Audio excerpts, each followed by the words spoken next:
हरे कृष्णा।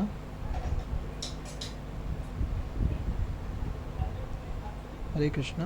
आप सभी भक्तों से अनुरोध है कि प्रभु जी के ज्वाइन करने के बाद जैसे ही क्लास शुरू होगी, आप सभी अगर संभव है तो अपना वीडियो एटलीस्ट ऑन रखेंगे, ताकि प्रभु जी को आपका पार्टिसिपेशन दिखे। और अच्छा होगा कि जब हम ऐसे सीनियर वैष्णवों के क्लासेस को सुनते हैं तो हमको कुछ नोट करना चाहिए, ताकि हम भविष्य में कभी भी वो क्लास सुने तो इसमें हमको हेल्प हो सके। तो प्रभु जी ज्वाइन कर चुके हैं। हम हरे कृष्ण महामंत्र से प्रभु जी का स्वागत करेंगे। हरे कृष्णा कृष्णा हरे कृष्णा कृष्णा हरे हरे, कृष्णा कृष्णा हरे हरे राम हरे राम राम राम हरे हरे राम हरे। राम राम हरे हरे। हरे कृष्ण प्रभु जी, दंडवत प्रणाम। आपका बहुत बहुत स्वागत है आज के भगवत गीता हरे सेशन कृष्ण। में। मेरी आवाज आ रही है प्रभु? यस प्रभु जी। ठीक है, तो हम लोग मंगलाचरण कर लेते हैं और उसके बाद आई थिंक 4.11 यस प्रभु यहाँ से स्टार्ट करना है ना।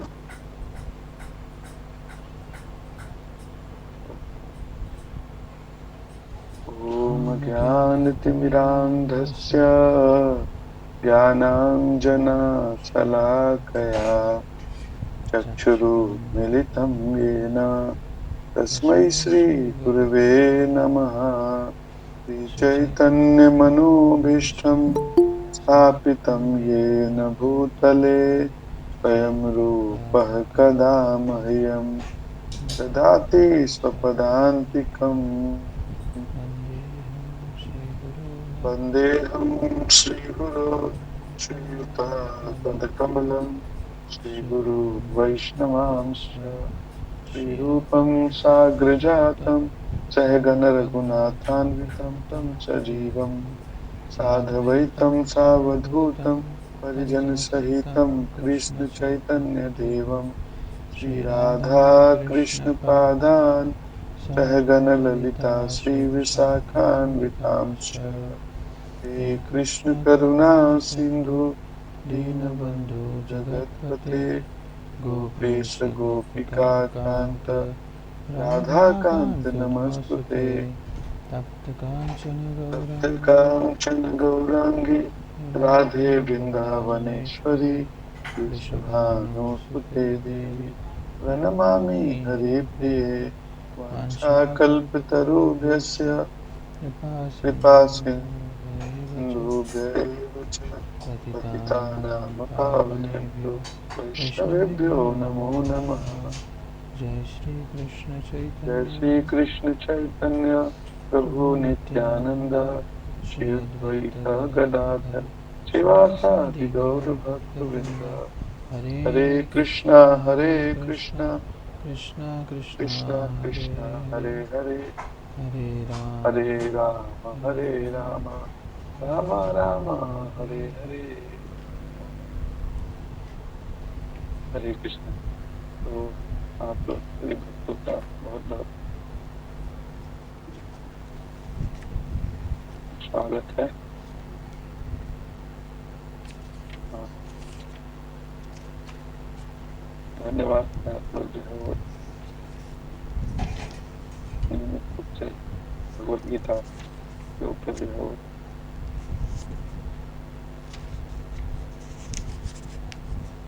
चर्चा कर रहे हैं और डिस्कशन कर रहे हैं। तो आज जो है हम अध्याय 4 जिसका की शीर्षक है दिव्य ज्ञान, और उसका श्लोक संख्या हम 11 पढ़ेंगे। ठीक। तो इसके पहले जो श्लोक था उसमें हमने यह पढ़ लिया था कि बहुत सारे ऐसे लोग हैं जो कि उन्होंने शुद्ध होकर, है ना, आसक्ति भय क्रोध इन सब चीजों से मुक्त होके और भगवान को प्राप्त किया है। तो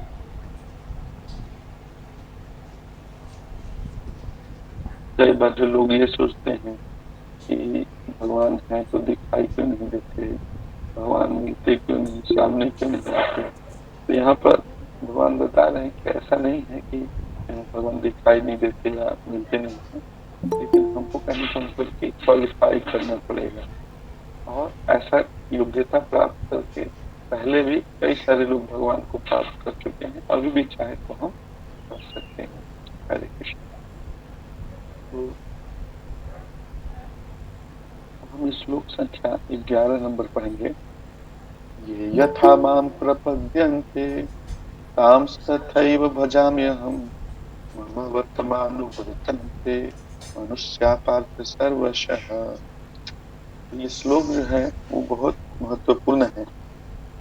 इसका जो एक्सप्लेनेशन है वो अलग अलग तरीके से मतलब होता है, और यहाँ पे उसका एक ब्रीफ एक्सप्लेनेशन, मतलब कहने का मतलब कि छोटा एक्सप्लेनेशन प्रकार में दिया है। इसमें भगवान ये बोल रहे हैं कि जिस भाव से लोग मेरी शरण ग्रहण करते हैं, मैं उसी के अनुरूप उन्हें फल प्रदान करता हूँ। ये बात प्रत्येक व्यक्ति सभी प्रकार से मेरे ही पथ का अनुगमन करता है। तो एक पुस्तक है बृहद भागवतामृत, तो उसमें वार्ता है जो बृहद भागवतामृत जो ग्रंथ है ये जन्मेजय सुन रहे हैं जैमिनी ऋषि के द्वारा। और जब परीक्षित महाराज उन्होंने भागवतम सुन लिया था, तो जो उत्तरा माता है वो उनके पास दौड़ती हुई आती है और उनसे वो पूछती है तो कि क्या क्या तुमने सुना वो मुझे बताओ, समरी में बताओ, है ना। क्योंकि उनको पता था कि जो चीज परीक्षित महाराज ने सुना है वो बहुत ही दिव्य विषय वस्तु है। परीक्षित महाराज उनको अलग अलग तरह के भक्तों के बारे में बताते हैं कि कैसे धरती पे रहने वाला कोई एक भक्त है, इस स्वर्गलोक में भगवान के भक्त हैं, फिर ब्रह्मा जी हैं ब्रह्मलोक में हैं, फिर शिवलोक में हैं, सदा शिवलोक में शिव जी हैं कैलाश पर्वत पे, फिर और भी प्रहलाद महाराज, बाली महाराज, है ना, और हनुमान जी किम पुरुष वर्ष में थे तब। और इस तरह से अलग अलग भक्तों को लेके और मतलब हस्तिनापुर, पांडव लोग और ऐसे करके वृंदावन का गोपी लोग सब के बारे में बताते हैं। तो उसको सुनने के बाद जो उत्तरा माता होती हैं उनका ये प्रश्न होता है, मुझे ये नहीं समझ में आ रहा है कि इतने सारे लोग ये अलग अलग तरह का डिवोशन, इनका भक्ति अलग अलग तरह का है ना। जैसे पांडव लोग हैं उनका भक्ति अलग तरह का, द्वारका के लोगों का भक्ति अलग, वृंदावन के लोगों का भक्ति या डेडिकेशन भगवान के प्रति जो समर्पण वाला। तो ऐसा कैसे संभव है कि सब लोग एक ही जगह पे जाएं, है ना। इसका मतलब कि जैसे इनके भक्ति में यहाँ वेराइटी है, तो वैसे ही इनके डेस्टिनेशन में वहां भी वेराइटी होगा। तो उसी को समझाने के लिए फिर एक बहुत विशेष कथा, गोप कुमार की कथा वो सुनाते हैं, जिसमें ये बतलाते हैं कि वास्तव में जो वैकुंठ लोक है वहां भी कई तरह का वेराइटी है ना। तो कहने का मतलब कि भगवान जो है वो चिंतामणि का समान, और हम जिस भी रूप में जिस भी भाव में उनका हम सेवा करेंगे ना, हम वैसा ही फल प्राप्त करेंगे, ऐसा समझना चाहिए। इसका तात्पर्य हम पढ़ते हैं, प्रत्येक व्यक्ति कृष्ण को उनके विभिन्न स्वरूपों में खोज रहा है। भगवान श्री कृष्ण को अंशतः उनके निर्विशेष ब्रह्म ज्योति तेज में तथा प्रत्येक वस्तु के कण कण में रहने वाले सर्वव्यापी परमात्मा के रूप में अनुभव किया जाता है। लेकिन कृष्ण का पूर्ण साक्षात्कार तो उनके शुद्ध भक्त ही कर पाते हैं। तो देखिए, अंशतः परसीव करना और पूर्ण साक्षात्कार, इसको आप समझ सकते कैसे। जैसे मान लीजिए कि आप कहीं जा रहे हैं और कहीं फील्ड वर्क में देख रहे हैं बहुत सारे लोग काम कर रहे हैं वहां पे, तो उसमें अगर आपने दूर से देखा तो आपको लोग तो बहुत सारे दिखाई देंगे, लेकिन फिर आपको ये नहीं समझ में आएगा कि इसमें इंजीनियर कौन है और कैसे उसके गाइडेंस में बाकी सब लोग काम कर रहे हैं। तो आप देख तो रहे हैं, लेकिन आप अच्छे से ये नहीं समझ पाएंगे कौन वर्कर है कौन इंजीनियर, क्योंकि आपको दूर से बहुत सारे लोग दिखेंगे जस्ट लाइक दैट। तो आपने देखा, हो सकता है इंजीनियर को भी देखा, लेकिन आप उसको पहचान नहीं पाए, है ना। तो उसी प्रकार से जो है भगवान अलग अलग रूपों में मतलब प्रेजेंट है, मतलब, लेकिन हम उनको, कोई जरूरी नहीं कि हर व्यक्ति उनको समझ जाए। जैसे भगवत गीता में भगवान बताते हैं कि रसो अहम तो कौनते है, कि जल में जो टेस्ट होता है वो मैं हूँ अर्जुन। तो देखिए हम सब पानी पीते हैं, लेकिन पानी पीते समय भगवान को याद कितने लोग करते हैं, आप समझ गए। तो उसी तरह से प्रभा अस्मि शशि सूर्य, सूर्य और चंद्रमा में जो प्रकाश है वो मैं हूँ अर्जुन। तो यहाँ पे एक और आंशिक अनुभूति से एक और प्रभुपाद यहाँ कहना चाहते हैं, जैसे एक विशेष प्रकार के प्रैक्टिशनर होते हैं तो वो ध्यान लगाते हैं। तो ध्यान लगाते हैं तो ध्यान में जैसे जैसे अगर किसी चीज को आप दूर से देख रहे हो, तो दूर से देख रहे हो तो पहले जो है वो आपको उसका आंशिक चीज ही दिखाई देगा। जैसे मान लीजिए हम हिमालय पर्वत के पास जा रहे हैं, तो हम जा रहे हैं तो पहले थोड़ा सा हल्का हल्का बादल जैसा पर्वत दिखाई देगा, और आगे बढ़ेंगे तो पेड़ पौधा दिखाई देगा। जब हम उसमें पूरा प्रवेश कर जाएंगे तब जाके हमको लोग घर बार सब दिखाई देगा। तो शुरू में जो लोग भगवान के ऊपर ध्यान लगाते हैं तो वो क्या देखते हैं, प्रकाश देखते हैं, तो उनको लगता है कि प्रकाश ही सब कुछ है। तो वो कृष्णा को भगवान के रूप में नहीं अप्रिशिएट कर पाते। वही प्रभुपाद बोल रहे हैं कि ये आंशिक उन्होंने देखा, पूरा नहीं देखा, केवल प्रकाश देखे, इसी प्रकाश से सब कुछ उत्पन्न हुआ होगा। कुछ लोग और धैर्य धारण करके मेडिटेट करते रहते हैं तो भगवान का सर्वव्यापी परमात्मा का रूप देखते हैं। तो जब परमात्मा का रूप देखते हैं तो वो देखते हैं कि हर जगह परमात्मा है। लेकिन जो व्यक्ति भक्ति करता है ना वही भगवान को समझ पाता है, क्योंकि परमात्मा रेसिप्रोकेट नहीं करते। तो परमात्मा का क्या स्वभाव है, कैसे है, क्या है क्या नहीं, आप ज्यादा उनके बारे में नहीं समझ सकते। इसलिए बोल रहे हैं कि पूर्ण रूप से तो भगवान को अनुभव किया जा सकता है, शुद्ध भक्त कर पाते हैं। फलतः कृष्ण प्रत्येक व्यक्ति की अनुभूति के विषय हैं, और इस तरह कोई भी अपनी अपनी इच्छा के अनुसार और सभी अपनी अपनी इच्छा के अनुसार तुष्ट होते हैं। दिव्य जगत में भी कृष्ण अपने शुद्ध भक्तों के साथ दिव्य भाव से विनिमय करते हैं, जिस तरह उन्हें भक्त चाहता है। कोई भक्त उनको स्वामी के रूप में, कोई सखा के रूप में और कोई पुत्र और प्रेमी के रूप में चाहते हैं। कृष्ण सभी भक्तों को समान रूप से उनके प्रेम की प्रगाढ़ता के अनुसार फल देते हैं।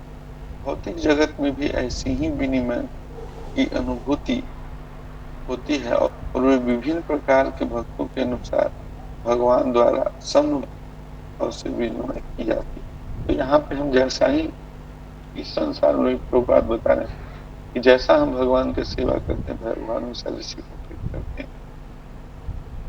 शुद्ध भक्त यहाँ पर और दिव्य धाम में भी कृष्ण का सानिध्य प्राप्त करते हैं और भगवान की साकार सेवा कर सकते हैं। इस तरह वे उनकी प्रेम भक्ति का दिव्य आनंद प्राप्त करते हैं। किंतु जो निर्विशेषवादी हैं और जीवात्मा के अस्तित्व को मिटाकर आध्यात्मिक आत्मघात करना चाहते हैं, कृष्ण उनको भी अपने तेज में लीन करके उनकी सहायता करते हैं। इसका क्या मतलब हुआ?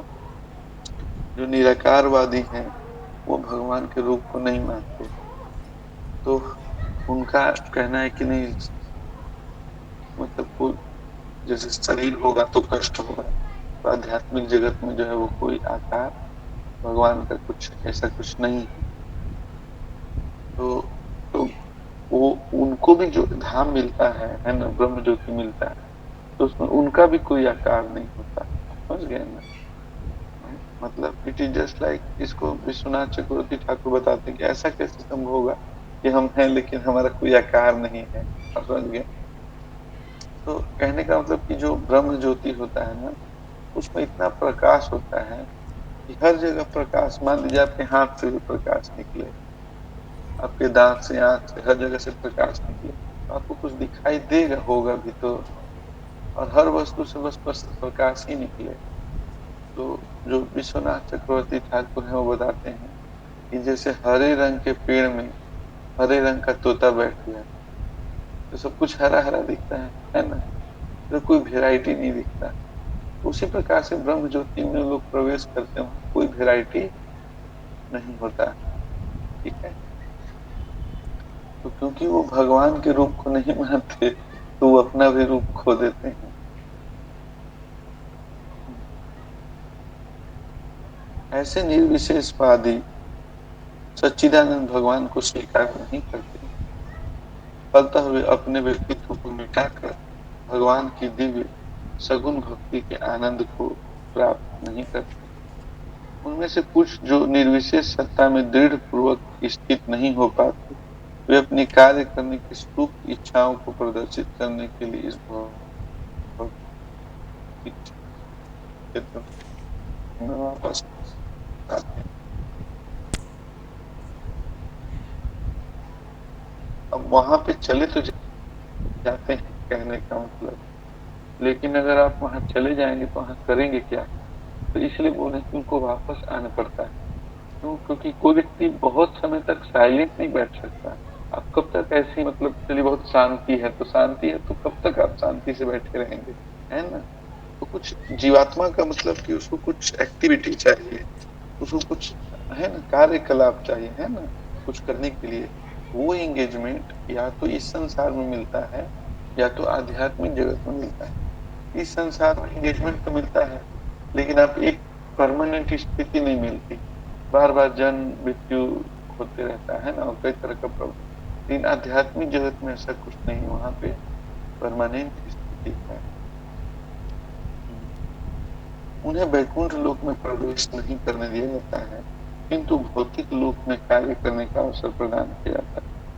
जो सकाम कर्मी है, भगवान उन्हें यज्ञेश्वर के रूप में उनके कर्मों का वांछित फल देते हैं। जो योगी हैं, योग शक्ति की खोज में लगे रहते हैं, उन्हें योग शक्ति प्रदान करते हैं।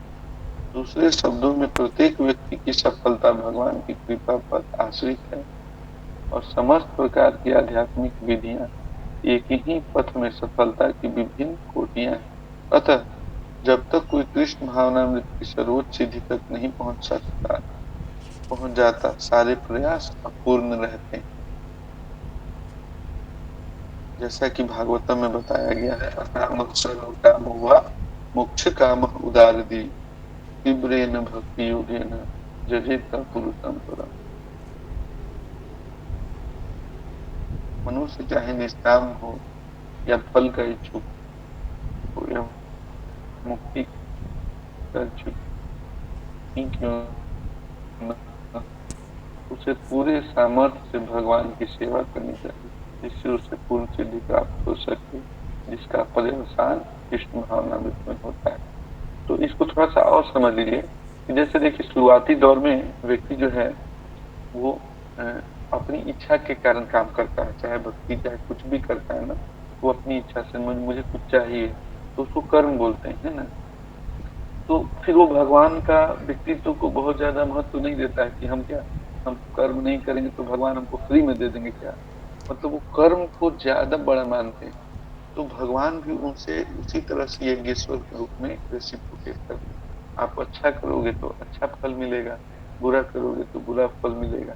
ऐसे कर्म करते करते, है ना, जब उनके कर्म शुद्ध हो जाते हैं, जैसे भगवत गीता में भगवान बताते हैं ना कि ये शाम पंथ गतम पापम जना नाम पुण्य कर्मना, अच्छे फल की प्राप्ति के लिए कोई अच्छे कार्य, है ना, तब फिर वो धीरे धीरे भगवान को समझने में अग्रसर होता है। तो फिर आगे चल के वो भक्ति है ना, और अन्य विधियों को भी अपनाता है। तो जैसा जैसा वो अप्रोच करता है वैसा वैसा भगवान उसको फल देता है। तो कर्म में क्या है कि वो बुरा कर्म करेगा तो बुरा फल मिलेगा। फिर व्यक्ति को ये नहीं सोचना चाहिए कि मैं तो बहुत अच्छा किया था, तो मेरे साथ बुरा क्यों हो रहा है ना।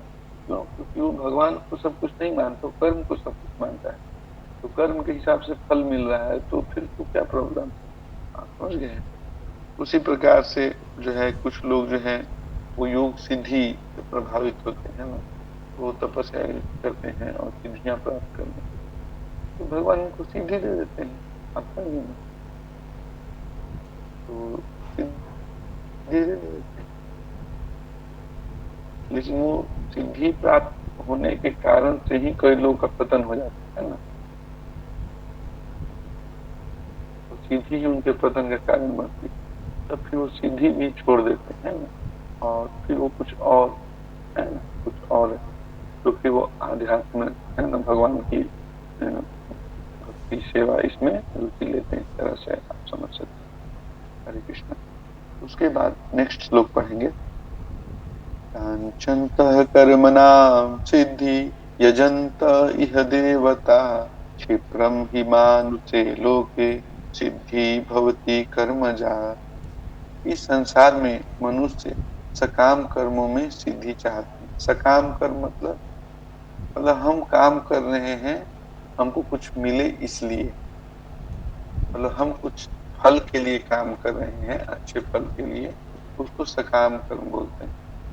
तो कर्मों में सिद्धि का मतलब कि हम काम कर रहे हैं तो हमको फल मिले, वो इसको सिद्धि बोलते हैं। फल स्वरूप वो देवताओं की पूजा करते हैं। निस्संदेह इस संसार में मनुष्यों को सकाम कर्म का फल शीघ्र प्राप्त होता है। यहाँ पे भगवान स्वयं बता रहे हैं कि भक्ति करने में और सकाम कर्म करने में अंतर है। सकाम कर्म का फल तुरंत प्राप्त होता है, लेकिन भक्ति का फल तुरंत प्राप्त नहीं होता है।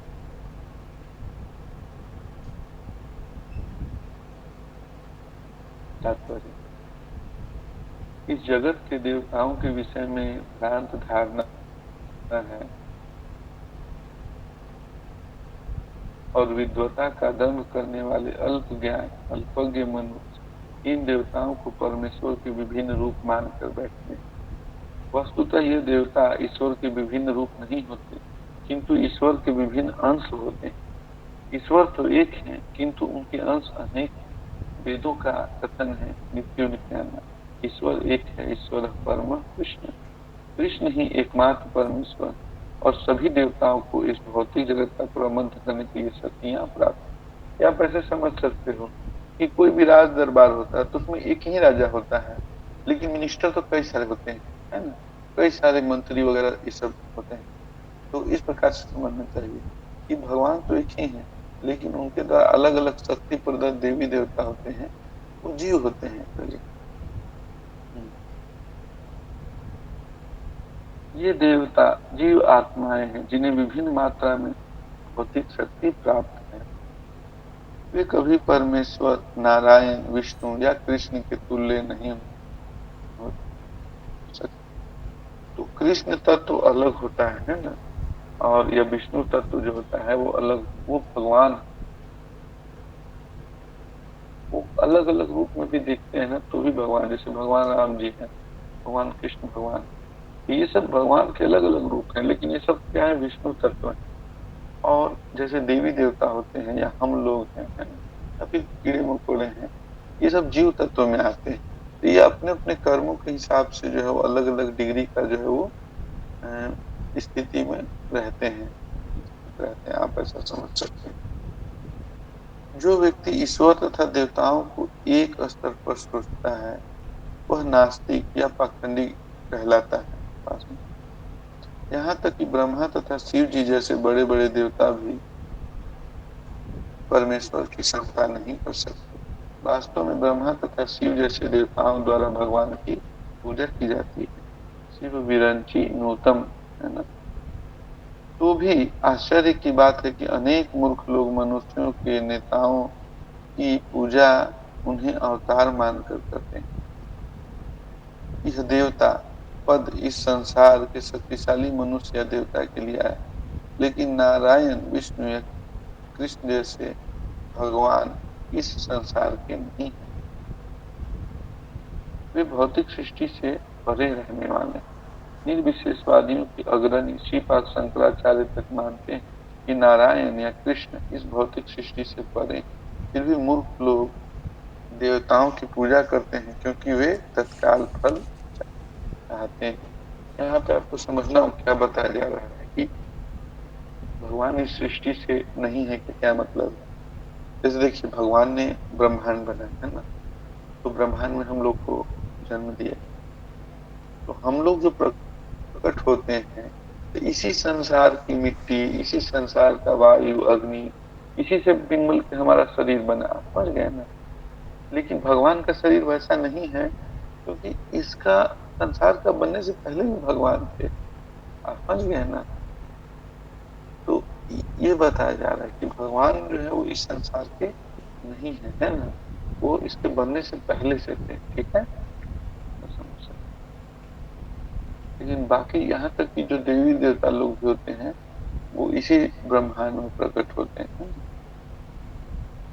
उनसे किसी तत्काल क्षणिक लाभ के लिए तुच्छ देवता की पूजा करने की आवश्यकता नहीं रहती। इस संसार में देवता तथा उनके पूजक संसार के साथ ही भी नष्ट हो जाएंगे। देवताओं के वरदान भी भौतिक तथा क्षणिक होते हैं। यह भौतिक संसार तथा इसके निवासी, जिसमें देवता और उसके पूजक भी सम्मिलित हैं, विराट सागर में बुलबुलों के समान। किंतु इस संसार में मानव समाज क्षणिक वस्तु जैसे संपत्ति, परिवार, भोग की सामग्री के पीछे पागल रहता है। यहाँ पे ये बता रहे हैं कि वो वरदान देवता भले ही देते हैं, लेकिन वो वरदान क्षणिक होते हैं, है ना, और समय के साथ जो है वो नष्ट हो जाते हैं। लेकिन अगर हम भगवान की आगे हम इसमें पढ़ेंगे, जो लोग भगवान की पूजा करते हैं उनका वरदान क्षणिक नहीं होता है ना, और वो जन्म जन्मांतर तक जो है वो धीरे धीरे वो शाश्वत आनंद प्रदान करता है। यहाँ तक कि हम जैसे हम देखते हैं कि भगवान ने नारद मुनि को वरदान दिया था, तो उनको बोलते हैं ना, प्रजा सर्ग निरोधे भी अविस्मृतिस्तत् अनुग्रहात्। ये संसार में प्रलय भी हो जाएगा, तुम्हारी याददाश्त बनी रहेगी। क्यों? क्योंकि तुमने मेरी भक्ति की है इस तरह से। तो हम लोग भी देखते हैं कि जैसे मान लीजिए कि हमको भौतिक कुछ संपत्ति मिल गया, लेकिन हमारी मृत्यु हो गई, तो अगले जन्म में वो संपत्ति हमारे साथ नहीं रहेगी। लेकिन अगर हमने भगवान की भक्ति की है, तो वो भक्ति अगले जन्म में भी आती है। इसलिए हम देखते हैं कि कुछ बच्चे हैं, वो बचपन से ही भगवान के प्रति बहुत अनुरक्त रहते हैं, या बचपन से ही उनको भगवत गीता के श्लोक वगैरह जल्दी जल्दी याद हो जाते हैं। ये क्या है? ये पिछले जन्म का क्या है, उसका भक्ति है, जो कि मृत्यु होने के बाद भी नष्ट नहीं होता है। तो हम लोग मान लीजिए 5, 10, 20% जितना भी भक्ति करते हैं वो रहता है, और अगर पूरा नहीं कर पाते तो अगले जन्म में उसके बाद से शुरू करेंगे। लेकिन बाकी लोग के साथ ऐसा नहीं है जो अन्य देवी देवता की पूजा करते हैं। ऐसी क्षणिक वस्तुओं को प्राप्त करने के लिए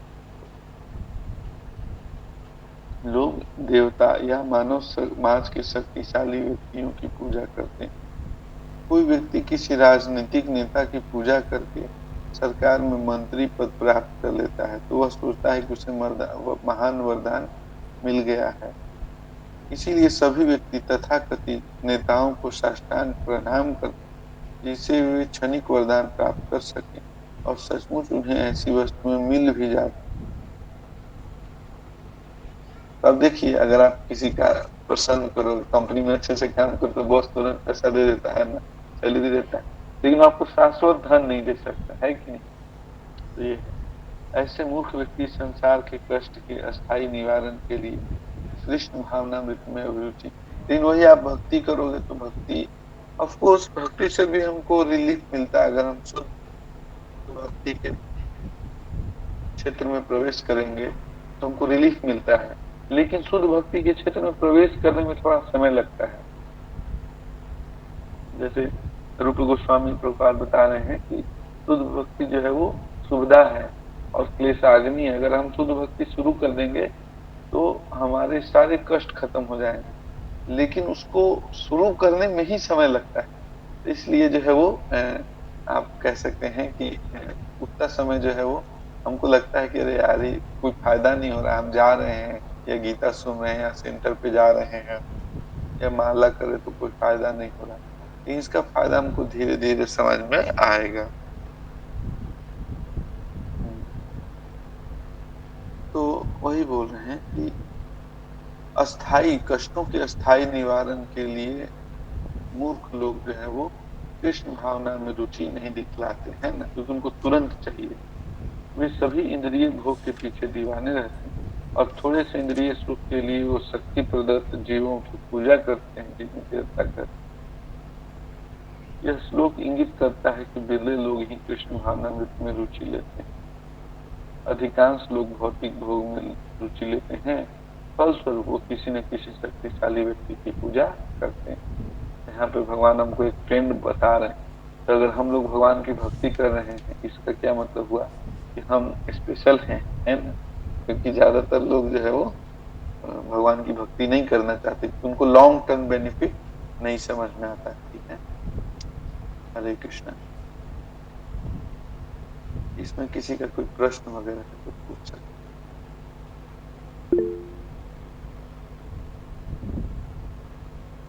यस अनामिका माता जी पूछिए। हरे कृष्ण।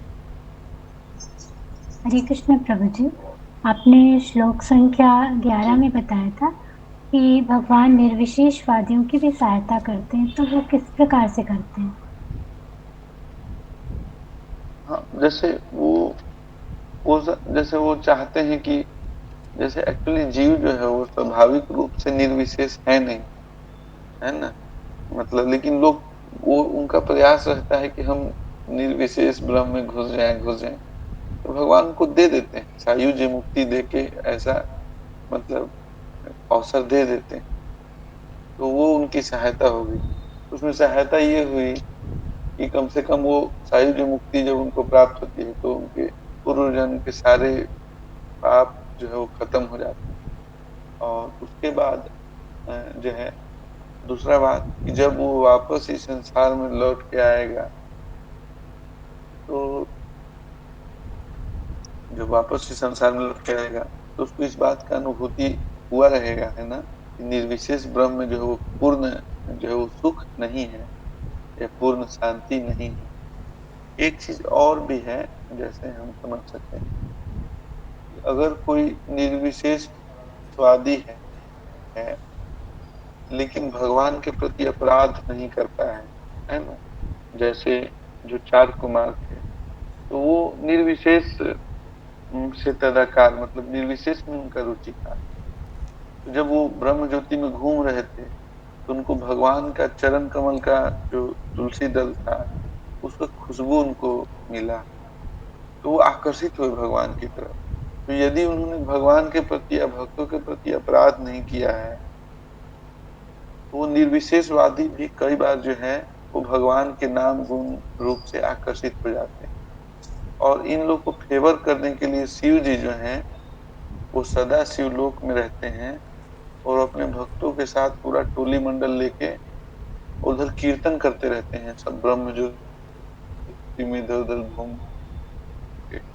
तो अगर ये निर्विशेषवादी लोग के कान में अगर कीर्तन सुनाई दे दिया तो आकर्षित होते हैं और फिर वो शिव जी का मंडली में हो लेते हैं और फिर धीरे धीरे वो भगवत धाम को प्राप्त करते हैं।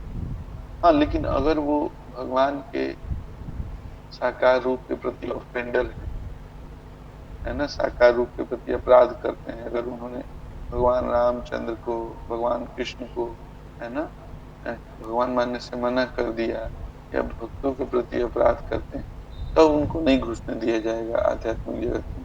तब उनको वापस इधर ही लौट के आना पड़ता है। इधर लौट के आते हैं, फिर से अपने अपराध का पहले दमन करें फिर भक्ति करें। तो ठीक, तो एक प्रकार से उनको फेवर है। हरे कृष्ण। धन्यवाद। हरे कृष्णा। और किसी भक्त का कोई प्रश्न है तो वो पूछ सकते हैं। यस पद्मनी माता जी।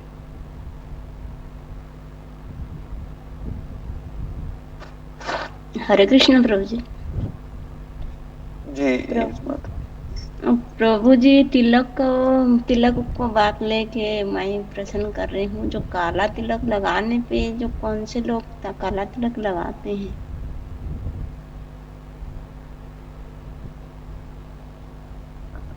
काला तिलक वो राधा कुंड वाला?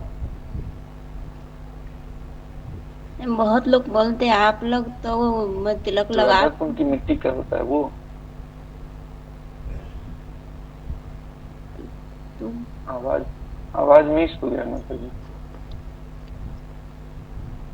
जी प्रभु जी।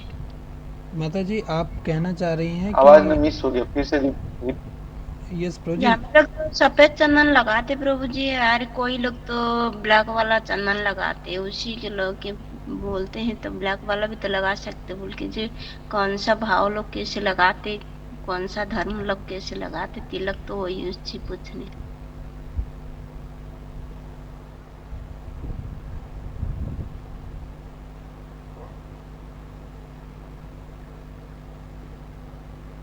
हरे कृष्णा।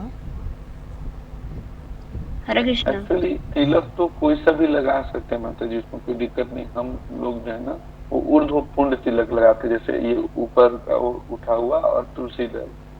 हाँ आ रहा है मेरा आवाज? यस प्रभु जी। तो लेकिन आइडियली हम लोगों को ना वो मतलब ये व्हाइट वाला ही लगाना चाहिए, है ना। ये गोपी चंदन है। और कुछ लोग जो मतलब वृंदावन में रहते हैं वो राधा कुंड का मिट्टी का लेके तिलक लगाते हैं। बट एक्चुअली हमें ये तिलक इजिली अवेलेबल है, हमको यही करना चाहिए, क्योंकि हम सीधे राधा कुंड को अप्रोच कर रहे हैं ना, तो हमारे अंदर वैसा योग्यता भी होना चाहिए, है ना। तो कई लोग वो राधा कुंड से मिट्टी लेके उसका तिलक लगाते हैं। लेकिन तो कहने का मतलब कि अगर हम अपने अंदर बहुत ही हाई क्वालिटी का भक्ति दिखा रहे हैं, लेकिन उतना हाई क्वालिटी का भक्ति है नहीं, है ना, सो बेटर कि ये तिलक, इस तिलक को लगाने के पीछे भाव ये है कि किसी को देखे तो भगवान विष्णु का याद आए, है ना, भगवान कृष्ण का याद आए।